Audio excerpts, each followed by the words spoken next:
Siyang ano lang. Bakit? Wala lang. Isa. Pwede na.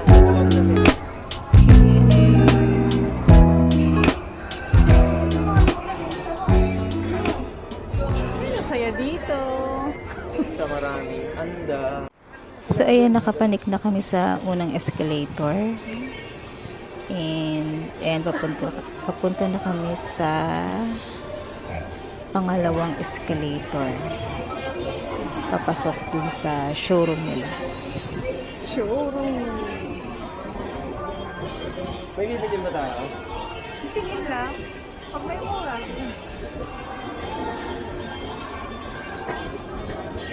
Ayan o, sapat.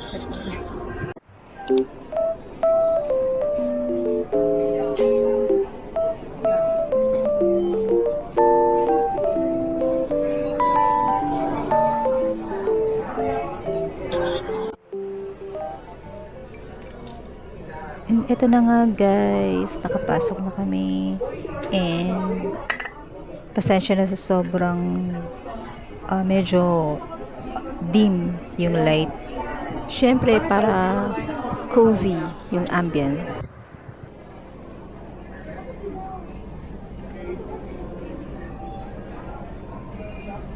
So yan, kung makikita nyo, maraming mga furnitures na pwede mong pagpilian. Marami kang choices na pwedeng pagpilian. Depende sa theme ng bahay mo. Kung gusto mo ng puti kahoy, or kung gusto mo ng mga metallic, or pure white na mga shelves, or ayan. Ay, out of stock din. Puro out of stock mo. Ito. Ang ganda. Lagyan ng ano. Narinig mo ba? May nightmare ko yung lababo natin sa ilalim. Nightmare mo. Yung lababo natin sa ilalim. So ayan, meron din silang TV, and kung paano mo i-set up yung entertainment area nyo. Ayan. Hindi mo inabaan, TV unit pala yan po. 499. 499. Ay, ano siya? Steel. Bakal. Ay, metal. So meron din silang shoe cabinet, white, and meron din black.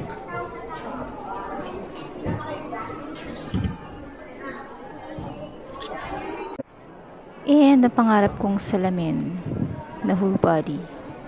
Ewan ko kung anong tawag dyan, pero ayun, nakita mo lahat ng katawan mo. So yan, iba-iba din ang design, iba-iba din ang kulay. Kita na yung inaanhas dyan. Ano din? And ang pangarap kong business, coffee shop. Sa mga gusto mag-plan na magtayo ng coffee shop, ito yung sample na design or style na pwede mong gayahin. Order. Coffee na lang here.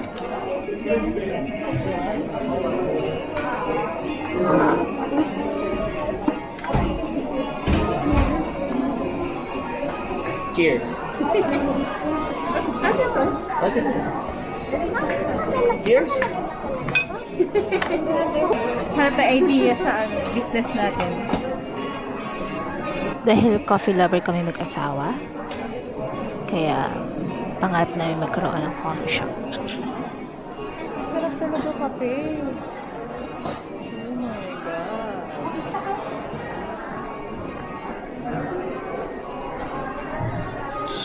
So wait muna guys, practice muna tayo. Ano yan? Coffee maker?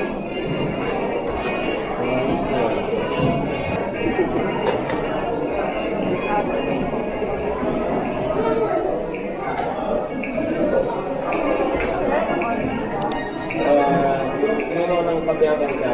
Oo. Practice lang. Mangarap muna tayo.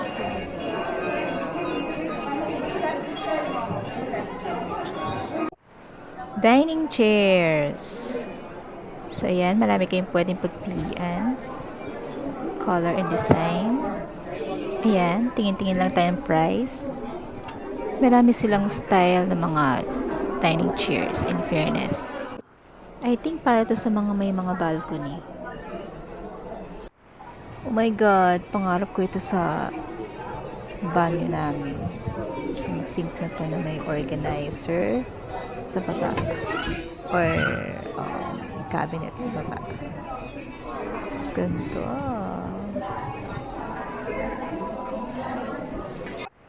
Ito naman kapag maliit yung area nyo ng sink nyo sa CR.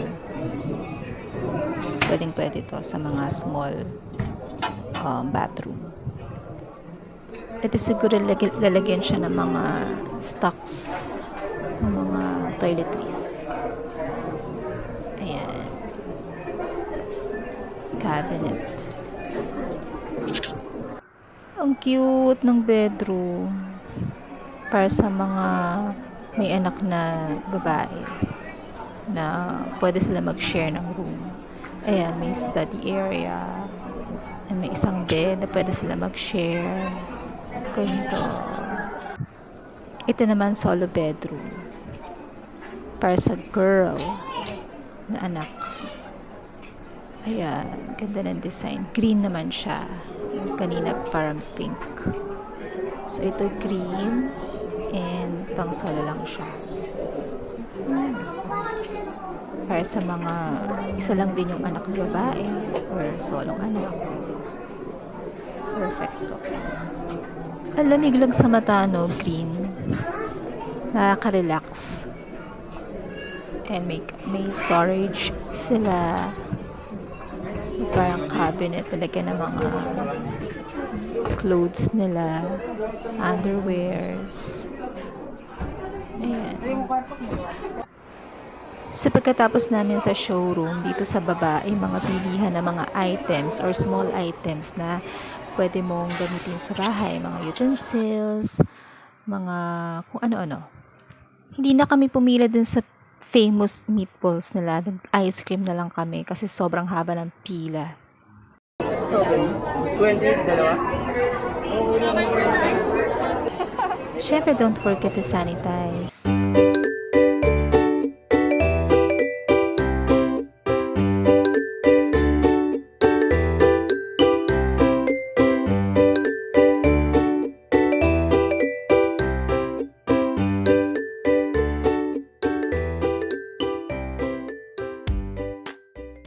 Luwag dyan, Goofy. Si Goofy. Tutuwa ka ba dyan? Tinanggal ko na yung dati naming sofa.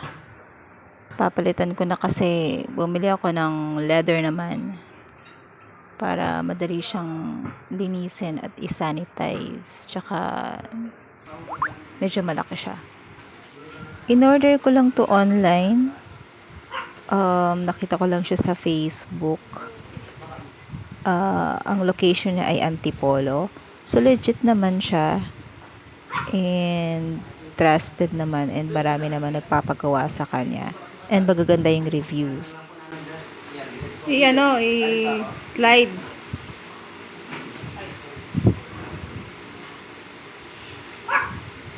Si Goofy.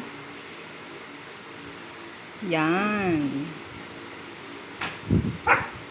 In fairness, maganda naman yung kinalabasan ng customized na sofa na pinagawa ko sa kanila.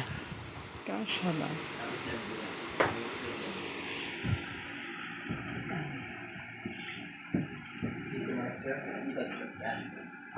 Ano muna namin sir? Sige ha? Para madaling oras lang. Yan mo na lang mamaya. Opo sir.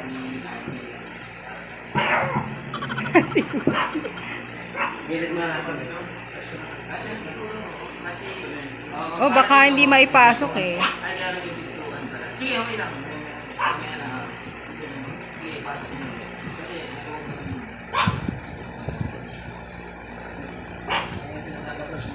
Hindi, okay lang.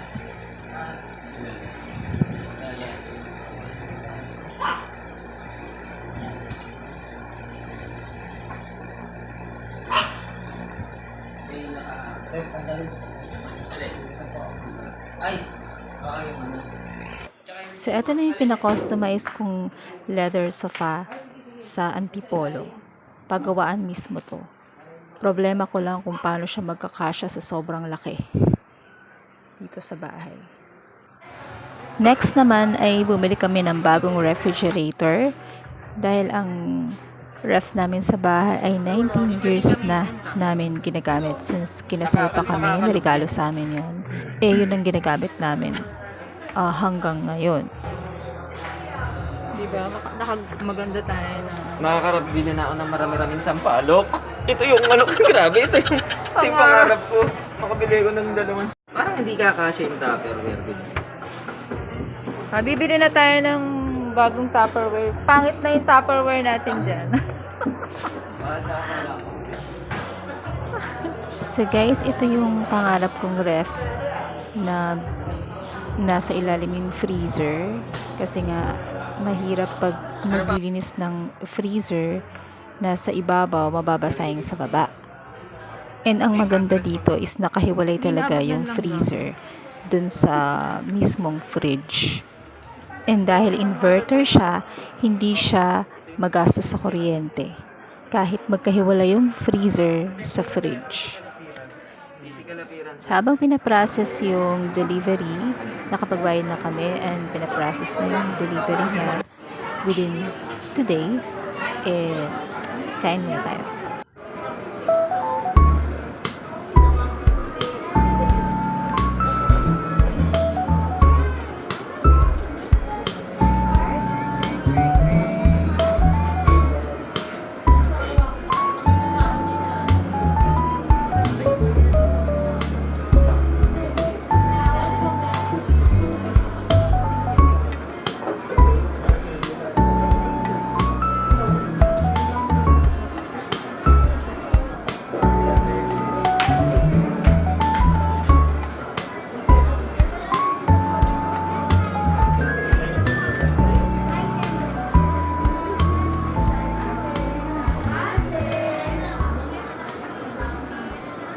Pakilala ko muna sa inyo yung luma naming ref for 19 years naming ginagamit.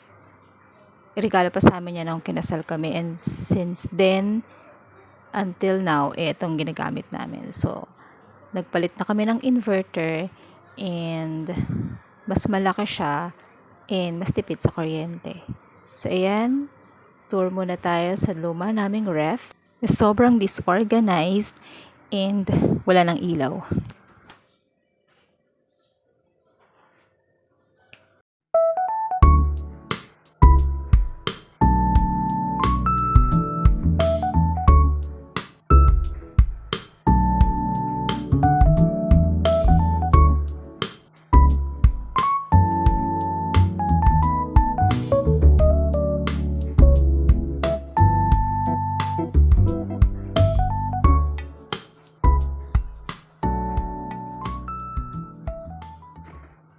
Finally, nandito na siya, and kung titingnan nyo, hindi pa siya ganun ka-organize, and bibili pa ako ng mga organizers or yung mga parang yung nakikita natin sa mga vlog ng ibang influencers and vloggers. Yan. Sa next vlog or maybe sa some other time, ipapakita ko sa inyo yung ref refill ko na gagawin. Till next time, bye!